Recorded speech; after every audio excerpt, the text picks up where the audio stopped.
नमस्कार, बहुत बहुत स्वागत है आपका साधना प्लस न्यूज में। आपके साथ मैं हूं सोनाली ठाकुर। राजस्थान की खबरों से करेंगे बुलेटिन की शुरुआत। उसके पहले नजर हेडलाइंस पर।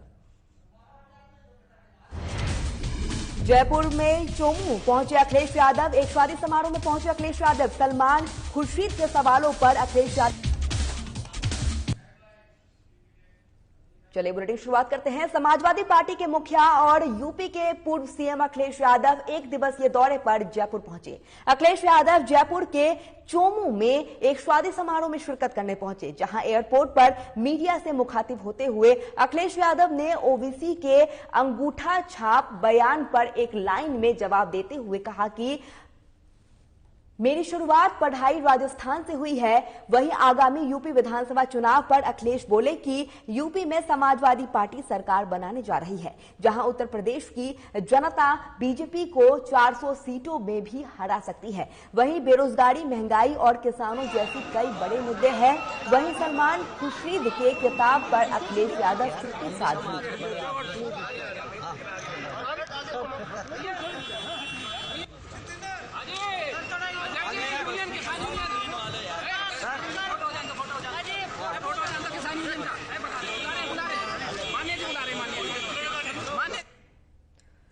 राजस्थान के पूर्व डिप्टी सीएम सचिन पायलट ने एक बार फिर से अपनी आवाज बुलंद की है। आपको बता दें कि सचिन पायलट ने यह मांग की है कि पार्टी के जिन कार्यकर्ताओं ने सरकार बनाने में अहम भूमिका निभाई है, उन्हें मान सम्मान मिलना चाहिए। एक सवाल के जवाब में पायलट ने कहा है कि मंत्रिमंडल विस्तार के बारे में कांग्रेस के प्रदेश प्रभारी अजय माकन अपने बयान दे चुके हैं। इस संबंध में वे बीते दिनों कांग्रेस के महासचिव केसी विष्णु गोपाल से भी मिले हैं। उन्होंने कहा है कि मंत्रिमंडल का विस्तार हर सूरत में होना तय है और इस दौरान इस बारे में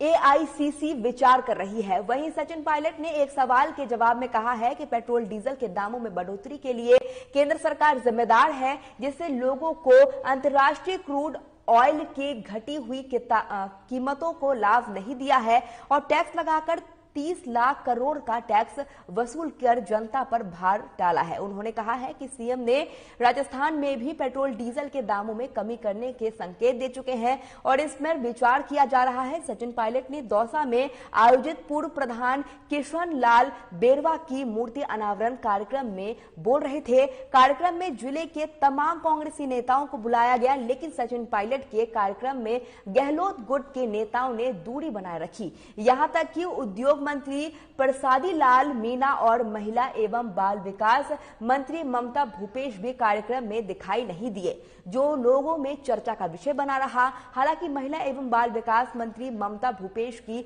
तबियत खराब बताई जा रही है। इस दौरान कार्यक्रम में दौसा विधायक मुरारी लाल मीणा, पूर्व जिला प्रमुख के और बांदीकुई विधायक गजराज खटाना की पत्नी गीता खटाना, जिला प्रमुख हरिलाल सैनी सहित अनेकों समाज सेविकाओं ने हिस्सा लिया।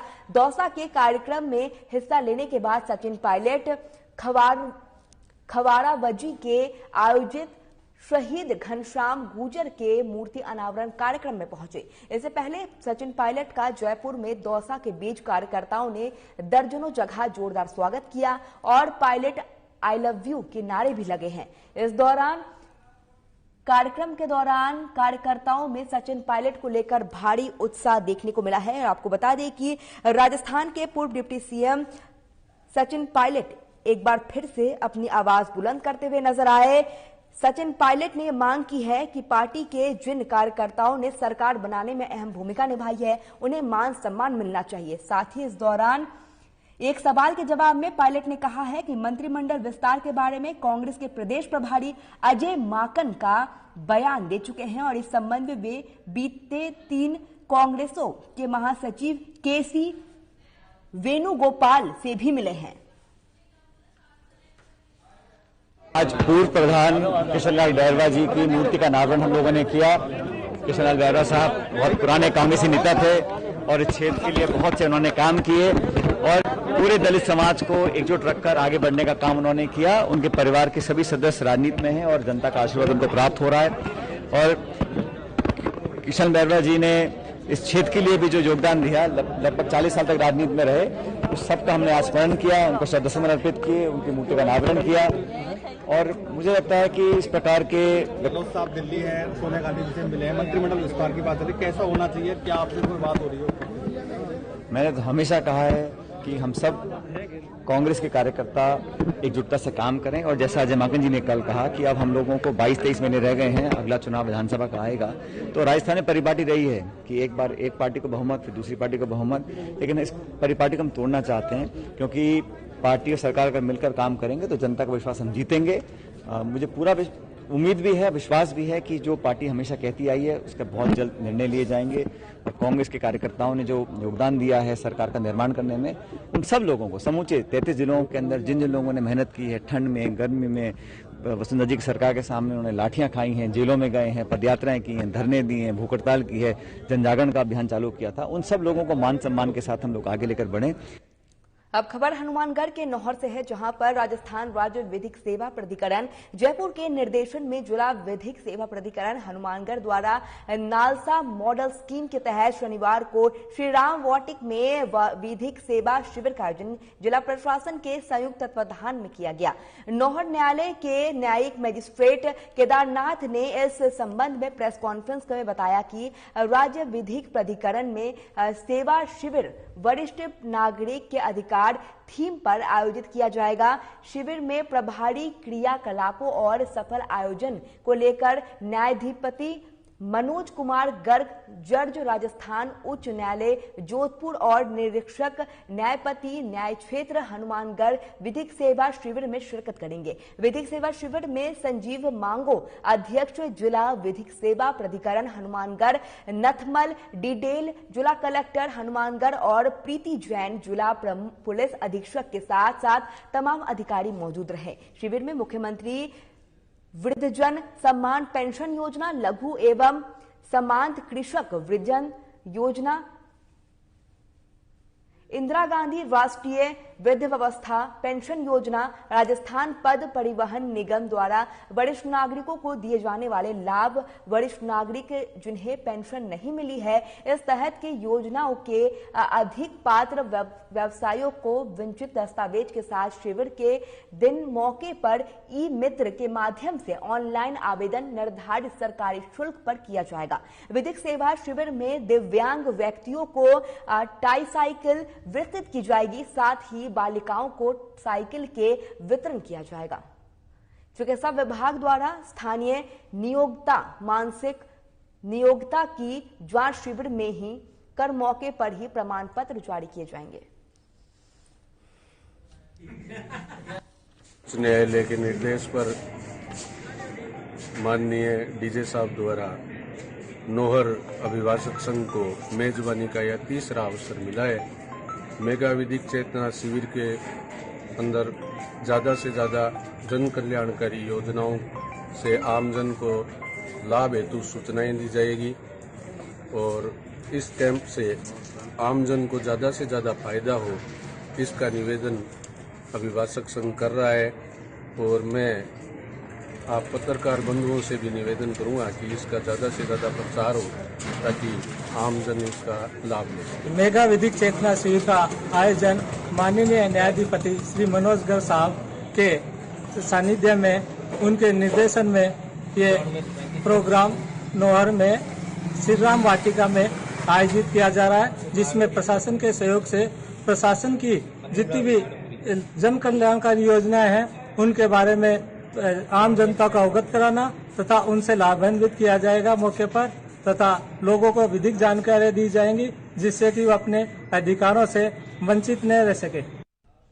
विद्यालय में स्टाफ की कमी जैसे तमाम समस्याओं के समाधान की मांग को लेकर राजकीय उच्च माध्यमिक विद्यालय सीकरी के ग्रामीणों ने आपको बता दें कि विद्यालय गेट पर ताला लगा दिया। ग्रामीणों का आरोप है कि विद्यालय में बच्चों को पढ़ाने के लिए अध्यापकों को बेहद कमी है, जिसकी वजह से छात्रों का भविष्य अंधकार में पड़ गया है, जिसके नाराज होकर ग्रामीणों ने स्कूल प्रशासन के खिलाफ जमकर नारेबाजी की है और शासन प्रशासन से स्कूल में जल्द ही सभी कमियों को पूरा करने की मांग की है।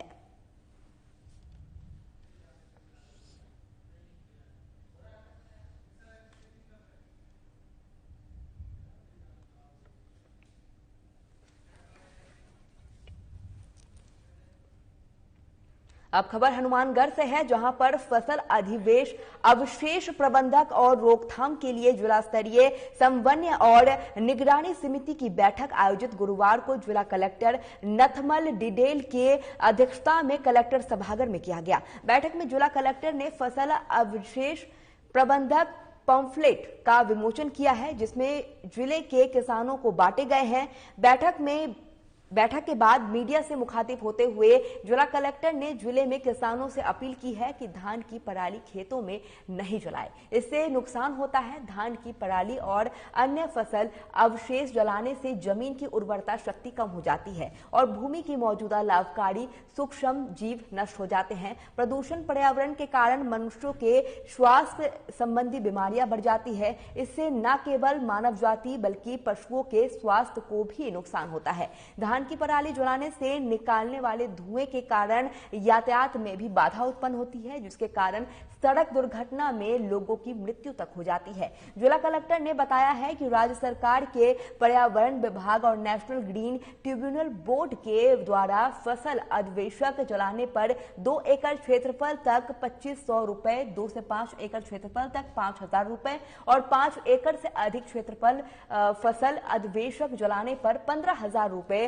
पर्यावरण क्षतिपूर्ति के रूप में जुर्माना लगाने का प्रावधान किया गया है। उन्होंने कहा है कि जिले में जलाई जा रही पराली का एनजीटी की तरफ से रिमोट सेंसिंग के जरिए नियमित रूप से मॉनिटरिंग की जा रही है। जिले में पराली जलाने पर अब सख्ती के बजाय उसका उचित प्रबंधन करे। फसल अवशेष प्रबंधक के पंपलेट भी किसानों को वितरित किए गए हैं, यानी खेतों के पराली जलाई जाती है तो संबंधित किसानों पर जुर्माना के साथ साथ एफआईआर भी दर्ज की जाएगी। चलिए, राजस्थान की खबरों में फिलहाल इतना ही। नमस्कार।